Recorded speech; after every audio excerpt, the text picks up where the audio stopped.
અને હવે સમાચારો પર નજર કરીએ તો આવતીકાલે ભગવાન જગન્નાથજીની 148મી રથયાત્રા નીકળશે, ત્યારે ઇતિહાસમાં પ્રથમ વખત ભગવાન જગન્નાથજીને ગાર્ડ ઓફ ઓનર આપવામાં આવશે। મુખ્યમંત્રી પહિંદ વિધિ કરીને રથયાત્રાને પ્રસ્થાન કરાવે તે પહેલા ભગવાનને ગુજરાત પોલીસ દ્વારા ગાર્ડ ઓફ ઓનર અપાશે, જેમાં મુખ્યમંત્રી ભૂપેન્દ્ર પટેલ પણ હાજરી આપશે। ત્યારે આજે ગુજરાત પોલીસે ગાર્ડ ઓફ ઓનર માટે રિહર્સલ કરીને તમામ તૈયારીઓને આખરી ઓપ આપ્યો।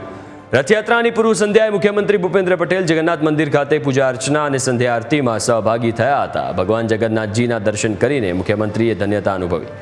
જગન્નાથજી મંદિરે પૂજા અર્ચના અને સંધ્યા આરતી કર્યા બાદ મુખ્યમંત્રી ભૂપેન્દ્ર પટેલે સૌ નાગરિકોને શુભેચ્છા પાઠવતા જણાવ્યું હતું કે આ પરંપરાગત રથયાત્રા સમાજના તમામ વર્ગો માટે સામાજિક સમરસતાનો મહોત્સવ બની છે।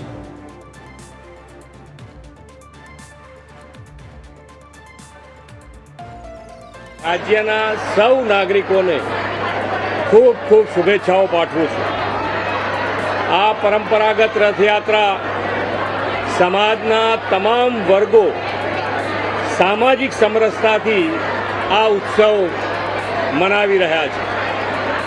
આ ઉત્સવ દરેક જણ ખૂબ સારી રીતે આ આનંદ ભગવાન જ્યારે પોતે દર્શન આપવા આવતા હોય એ દર્શનનો લાવો લેવા માટે દરેક જણ દરેક વ્યક્તિ ખૂબ સારી રીતે દર્શન કરી શકે એ માટે સરકાર અને પોલીસ તંત્રએ ટેકનોલોજીનો ઉપયોગ કરીને ખૂબ સારી વ્યવસ્થા કરી।